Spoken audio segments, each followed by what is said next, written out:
ሰላም እንድናችሁ የቲክታክ ቤተሰቦች፣ ዛሬ ይዤላችሁ የመጣሁት ምንድነው ሞተር ዘይት በረጅም ሰዓት ወይም ደግሞ በቃ አንሊሚትድ የሆነ ዘይት የምትጠቀሙ ሰዎች ነው። ዘይቱ ለሬንጅ ወይም ደግሞ ለአስፓልት የተፈለገ እስከሚመስል ድረስ ዘይት ቶሎ ቶሎ የማትቀይሩ ሰዎች እንግዲህ የኢኮኖሚ ቁጠባ ይሁን ወይም ደግሞ የገንዘብ ችግር አላቅም፣ ብቻ ለረጅም ሰዓት ዘይት ሳይቀየር ቆያልና መኪና ያው እዚህ ጋር እንደምታዩት አሁን የአልቤሮ ካም ለፋሲካ ሰውየው ሲጠየቅ ምን እንዳለ ለፋሲካ ነው የተቀየረው አለ ዘይቱ። እንግዲህ አሁን ለገና ይሁን ለጥምቀት ለመቼ መቀየር እንደፈለገ አይታወቅም። የዝጋኛው ተውት አልቤሮ ካሙናውን እንዳለ ይሄ ሳንቲም የሚያጫውትበት ቢኬርኒ የሚንቀሳቀስበት ቦታ እንዳለ ሙልጭ አድርጎ በልቶት ቫልቭ ይደረጋል። በአንድ ባጆ ተመልሶ ይከፍታል።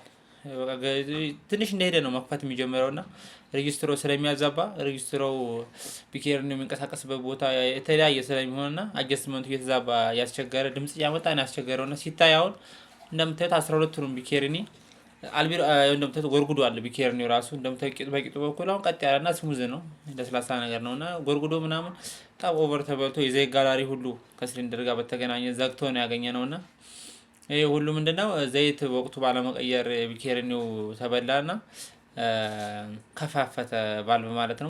የሚገርመው እኮ ደግሞ ዘይቱ አለመቀየሩ ብቻ አይደለምና ቫልቭ በትክክል እንኳን ለረጅም ጊዜ በጣም ለረጅም ጊዜ ቫልቡን አጀስት ሳይደረግ ሲጠቀሙበት ነበረና በሚጠቀሙበት ሰዓት ደግሞ ቫልቡና እንትኑ ይሄ ሳንቲሙ ይሄ ከላይ በሚንቀሳቀስበት ሰዓት ምን ያደርጋል? ብላንቸሩ ስለሚደበደበው ቀጥታ ምንድነው አስታው ከቢኬርኒ ጋር ይገናኝና አልቤሮ ካሙ ከፍና ዝቅ በሚል ሰዓት ይቀጠቅጣል። ኦልሬዲ በሚቀጠቅጥበት ሰዓት ይሄው እንደምታዩት አሁን በአንድ ብቻ ይመጣ አይደለም። ቢያንስ እንግዲህ 3 ወር 4 ወር በረጅም ሰዓት በጣም ሰፍቶ ቫልቭ ከፍቶ ተነርቷልና ማለት ነው። አልቤሮ ካሙ እንደምታዩት የአባጣ ህዝብ ጋር ብጥ ወደ ላይ ከፍ ዝቅ የሚለው ፓርት እሱ ሙሉጫ ጎበልቶት ነው ያገኘነውና እንግዲህ ይሄ መልእክት ለባለ ሀብቶች ነው።